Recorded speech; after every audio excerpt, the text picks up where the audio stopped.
तुम दोनों मेरे बाजू हो, मेरा सहारा ही कमजोर हो जाएगा तो मैं किस बलबूते पे खड़ा हूँ। पापा मैं इसकी शक्ल नहीं देखना चाहता और आप मुझे कहते कि मैं इसके गले लगाऊं। भाई की इज्जत करना मुझ पे फर्ज है और बीवी की इज्जत करवाना मुझ पे फर्ज नहीं। ये जो घर चल रहा है ना तुम्हारे चंद रुपयों से नहीं चल रहा, अय्याशी चल रही उन दोनों की वजह से।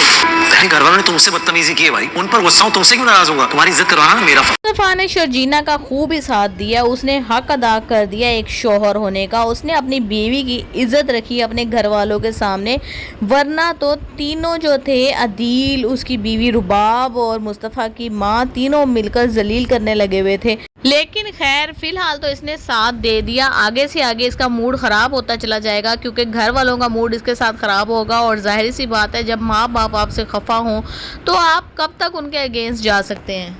मुस्तफ़ा का मूड जब ख़राब होगा तो जाहिर है इनके ताल्लुकात में भी इफ़ेक्ट पड़ेगा इस चीज़ का कि मियाँ बीवी के ताल्लुकात वैसे नहीं रहेंगे जिस तरह से इन्होंने तजदीद वफ़ा एक दूसरे से करके जो शर्जीना है वो ससुराल में आई थी तो वो सब ख़त्म हो गया।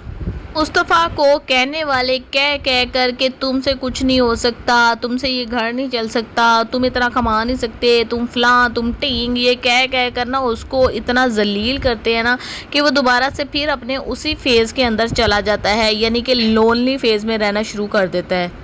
जब एक इंसान है ही डिप्रेशन के अंदर तो किस तरीके से वो अपनी जो है ना रिश्तों को अच्छे तरीके से निभा सकता है। दूसरी तरफ अदील का प्रॉपर एक अफेयर चलना शुरू हो जाएगा रुबाब की दोस्त के साथ और उसे दिन ब दिन रुबाब से नफ़रत होती चली जाएगी। जितना ज़्यादा पैसा वो ले सकता है रुबाब से वो लेने की कोशिश करेगा, उसके बिज़नेस को नुकसान पहुंचाएगा और फिर रुबाब को छोड़कर जो है ना उस दोस्त से शादी कर लेगा।